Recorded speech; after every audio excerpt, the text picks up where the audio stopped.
Mafia Magazine Radio. SANGRIA. Hey, what's going on, baby? This monster? What's up, man? SANYIKA, man. That's right. No doubt, baby. Hold on for a second. Let me set you up real quick, all right? Okay. I'll be calling a little early to just check in. Don't worry about it, baby. Hold on. Let me just set you up real quick. For all my listeners out there, man, I have the opportunity, you know what I'm saying, to sit down, man, with one of LA's greatest talents that come through, street legend, you know what I'm saying? And he goes by the name of Shakur. And we're going to sit down with this cat for a little while, man. He's going to explain some things to us, man. He's going to let us know, man, how he been getting down on his side of town these days. Shanik, baby, how's it going, baby? How's life treating you? Man, ups and downs, smiles and frowns, you know. Lately more smiles and frowns being that I'm out of Pelican Bay, you know? Yeah, no question, baby. So let's get right to it, man. You know what I'm saying? Like, what we want to know is, man, here's what I want to know. I want to know, man, back when you did your book, you know what I'm saying, through all the different things that you was going through at the time you was going through your thing, you know, what made you decide, man, to just, I'm going to put this on paper, man. I'm going to put this out there for everybody to check out. Well, actually, I was an accidental author. Okay. Like you know, there's a book series called Accidental Tourist, right? I was an accidental author in the sense that I never intended to be a writer for the mass public. What happened was, an American woman named Leon Bing wrote a book called Do or Die about the Keyways and Damus, and then Keyway is Swahili for Crip. Right. And so she had written a book about the Keyways and Damus, and I was on the cover. She put me on the cover. The last chapter was about me and my little brother, Lil Monster. And so her book blew up.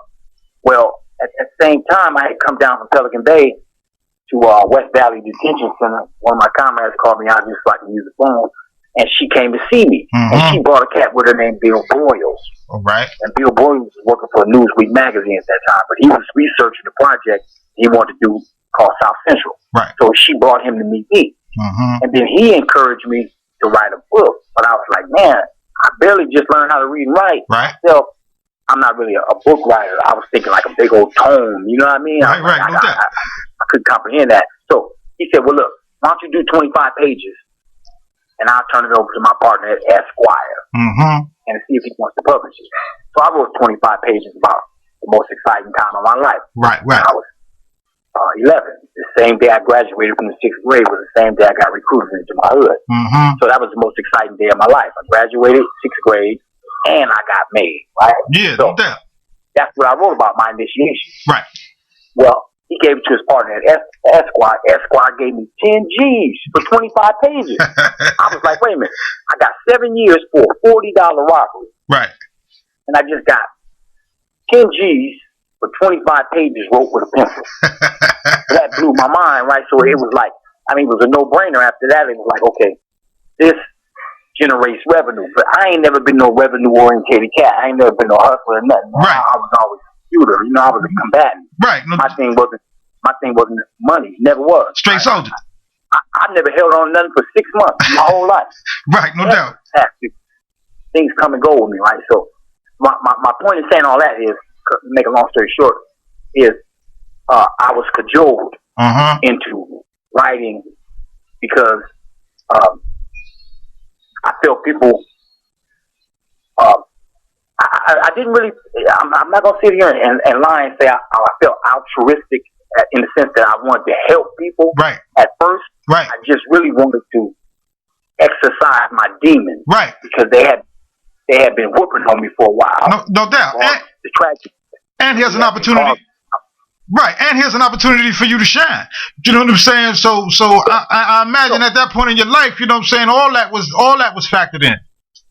Well, see, the thing is, I never had no concept about a bestseller. Okay. I didn't really understand the publishing. No. I didn't really know the intricate machinations of being an author. So what I wrote was the war stories that we had been telling each other all in the hood. Yeah. On the tiers, the prison, and the county jail. It was war stories we had been kicking for years, right? So the homies and other cats from other hoods, Keyways and Damus, they knew these stories because these are the ones we would share over the tier. Yeah. Well, I didn't think America or New Africa, the black nation in North America, I didn't think that they would be so interested in my story. No question. I just dropped it as we told it, like war stories, right? But at the same time, I had been studying political philosophy, man. I had been studying military tactics, and socialism I had been studying. So all that got incorporated into my empirical knowledge of being a street combatant. And so when I wrote the book, and believe it or not, bro, I didn't do not one rewrite. The way you read it, the way I wrote it, one shot, one time. No doubt. Straight up. And that worked for me, because what happened was it was true to life. It wasn't polished. Wasn't perfect English, because I ain't English. So it was just how we say it. And that's how it was, man. And the reality of what Tookie, may the ancestors rest his soul, had got at me right after that, man. And he said, man, you're going to be, and not to be blasphemous, but he said, you're going to be the Jesus Christ of this stuff. Because what's going to happen is they're going to crucify you for this, because we don't write books. Keyways don't write books. Damus don't write books. We ain't literate like that. We write on walls. We let other people interview us, but we don't write books. And it wasn't that we can't write books, it's just that we haven't. So I was the first cat to step forward and put the story out there, right? As I saw it from my perspective in my neighborhood, in my piece of South Central. And initially, I got to say, man, there was some flack, right? Some hardline conservative dudes was like, man, I said too much, as if we're Masons, as if we're a secret society. We got this shit tattooed all on our neck, all on our chest. We write this on the wall. This ain't no secret. And we in this, first of all, to protect ourselves at that time, and our block, our friends, our neighborhood, the store, the junior high school that's in our hood, the park. Those things become like mini nations. And so what street organizations struggle for is sovereignty. You have in your neighborhood where you ain't got to leave, a supermarket where your people can shop, a park where y'all can lounge, a school where you can recruit, and various side streets where you can lounge and do what you need to do on a business level without being harassed.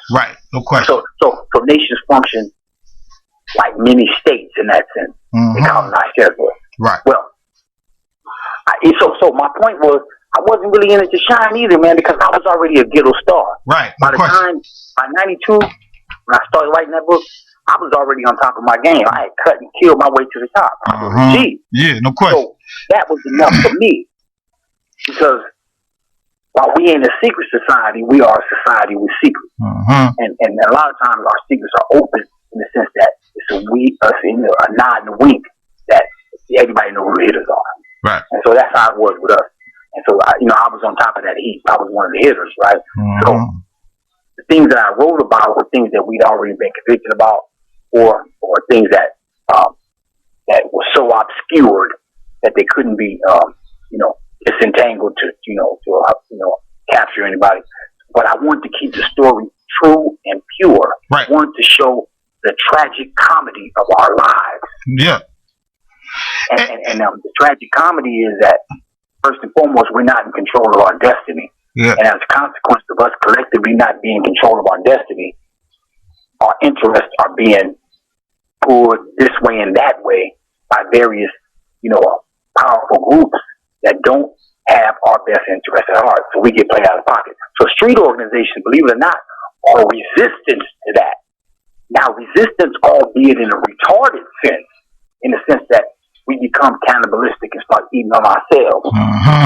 But had it not been for the keyways and damus, our neighborhoods, the prison yards, and various other institutions would have been overran by various enemies that see fit to attack people with dark skin. And keyways and damus on the front line of that. And then, unfortunately, they're on the front line also of the self-murder. But, So here's my question to you. Here's my question to you. So when you wrote this book, after you finished putting your pages down, and you started seeing how your book was being received, I'm saying, did that change the mindset of different things that you went through every day? You know what I'm saying? Are you seeing something that just went from a negative to a positive, and how you actually reacted to that? Not really, because with me, I had been given an indeterminate shoe term in 1989. I had been locked in the shoe permanently in the hole, validated as a threat to the institutional security. So by 1993, when the book dropped, I was hermetically sealed inside the shoe, right? Where I only saw 7 other people, and so when the big wave and the hoopla came about the book, it washed over me. I didn't feel it. Right. I was receiving the royalty checks, and 60 Minutes came, and Good Day LA came, but then Pelican Bay shut that down. See, Pelican Bay is a reactionary apparatus of the state. So what they did was they said you only can have a media visit every 90 days, and then by then the temperature had cooled. Right. Because first 90 days are the most poignant of a book to get it out. Well, so the big wave that was happening on the street, that like my little brother Ashanti, Little Monster, was experiencing, and my wife at that time, Tamu, was experiencing. I wasn't experiencing because I was in the shoe. Okay. I was locked in a solitary cell. So in a way, that kept me humble. I didn't get big headed. Right. I didn't feel that I had made it as an author. And even though I was getting glowing reviews around the world, because the book came out in 10 countries and 10 languages. Yeah. And then it came out here in Empire, across the board. But it washed over me because in Pelican Bay, you're hermetically sealed inside a cage. So that kept me humble. So by the time I got ready to get out in 95, after serving 5 years of the 7, I was still in awe. Right. By the fact that people would recognize me on the street. It was like uncomfortable. The civilians would say, "Man, you such and such," and that's kind of like uncomfortable to me because I really never really strove for celebrity status. Right. In the sense that I wanted other street combatants to know who I was because we were at war or we were allies, but the civilian population I really didn't want. Right. Because you do what you do because of who you are. Right. I get it 100%. But one of the things I want to say to you, brother, is that what did happen explosively that shook me was that the letters were coming. Right. I mean, mothers were writing. Whole 9th and 10th grade classes were writing. I'd get a big envelope and it'd be like 40 letters in there. Beautiful. Of each individual student telling me how they related to the work, how they related to the book, this particular passage, this chapter, this paragraph. And what I would do is, because I was in solitary, I would write each individual back a personal letter and respond to their letter. And I write everybody back. Anybody that writes me, I write them back. No doubt. I ain't hollering. Hey, so Sadiq, tell us how the book evolved into the BET thing. You know what I'm saying? Because the BET thing came way later, right? The BET thing was actually an afterthought, and I didn't participate in that. In the sense I was going to ask you about that too. Go ahead. We're going to talk about that. Okay. Well, the book put me on the map as a spokesperson for this particular generation in this area of the empire. And I never asked for that. I'm more comfortable behind the trigger than I am behind the bank of microphone. No doubt. I'm a gorilla. I'm a combatant. That's what I do, right? But what happened was I had to step up and take responsibility. And that all came to with consciousness. Once I became conscious, once I started understanding the actual relationship that we have as a people, as a nation, vis-a-vis the empire, in the face of America, and how we relate to other colonies, like the indigenous people in Aslan, Puerto Rico. So once I started understanding the actual politics, and not bourgeois politics, but real politics, which are really any relations between people centered on the seizure and retention of state power. That's what politics are in essence. So once I started understanding that, then I said, well, obviously, I'm not behind the trigger.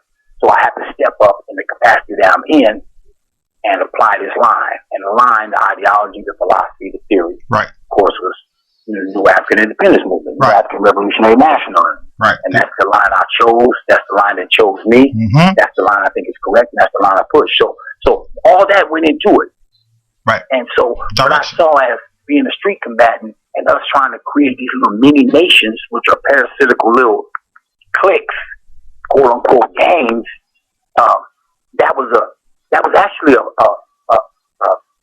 want, a need for nationalism, that you want your own, that you want to control your destiny. Right. That's what street combatants are trying to do, control their destiny. But no question, because they apply no revolutionary politics, what happens is their activity becomes cannibalistic and they become parasitic on the community. They start feeding on the working class and then on themselves. And it's detrimental. Right.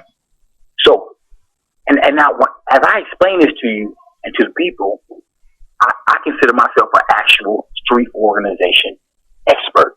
Not just because I participated, because there's a lot of participants who can't articulate the position because they're not paying attention.